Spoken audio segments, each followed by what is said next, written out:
Hello, I am Mehmet Şahin from Mersin University, Faculty of Education, Mersin, Turkey. My presentation is about revisiting the pairs of compasses in education.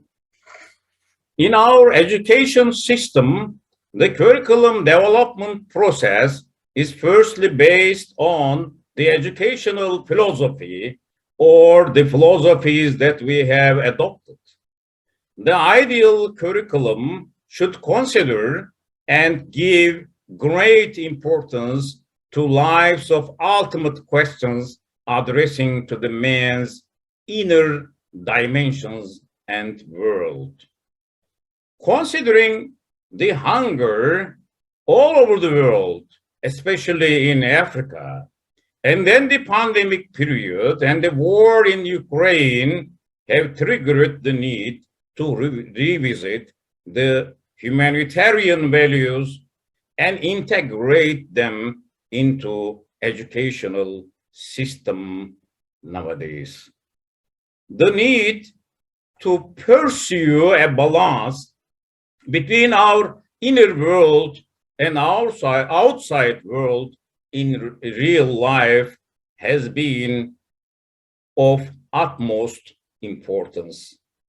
The ideal educational system should not only focus on training the mind to store and retrieve knowledge when needed, but also it should focus on the formation of personality and character and moral being together with the actions in real life.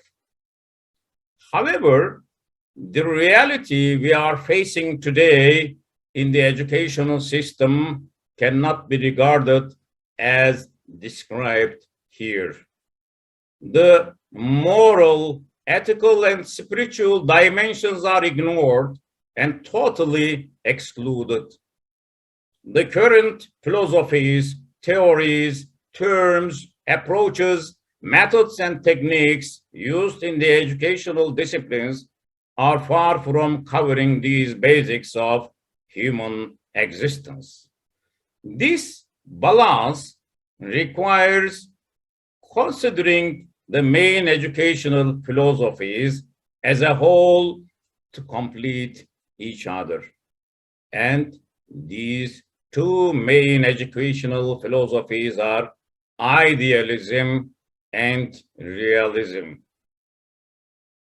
Dualism focuses on the distinction of these two philosophies and being opponents or alternatives of each other. However, duality indicates that these two main educational philosophies cannot be parted or separated. The two makes the whole, and thus human being is a whole only with the two. Therefore, it's time to revisit duality rather than dualism now. The address to the inner world and transformation of human mind and feelings have always been the main topics of previous thinkers and philosophers. In this sense, two main metaphors can be associated with the balance or duality that are not parted but running together. One of the metaphors used here belongs to a prominent Muslim philosopher, Mawlana Jalal Rumi. He uses the metaphor of a drawing compass. He implies that a human life is like a drawing compass. One leg of the compass is static. It is fixed and rooted in a certain spot.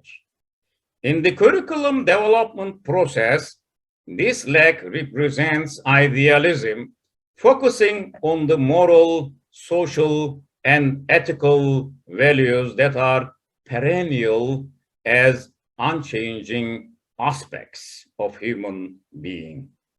The other leg draws a huge wide circle around the first one, constantly moving but without departing from the static leg connected to it in all attempts.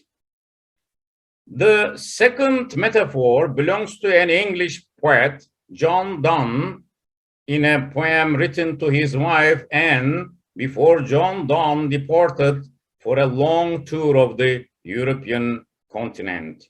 The title of the poem is A Valediction Forbidding Mourning.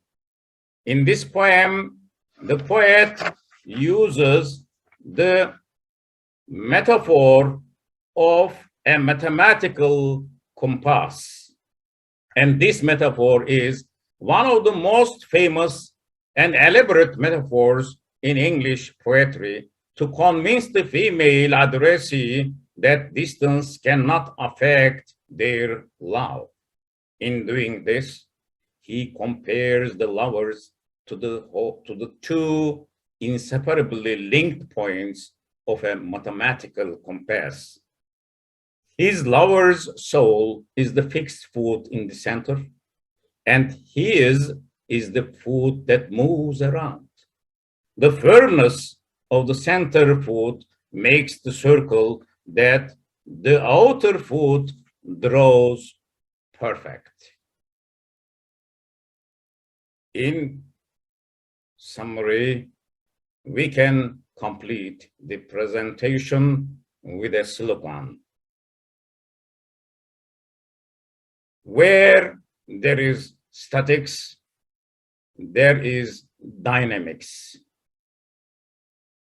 If the dynamics is without statics, that building will collapse.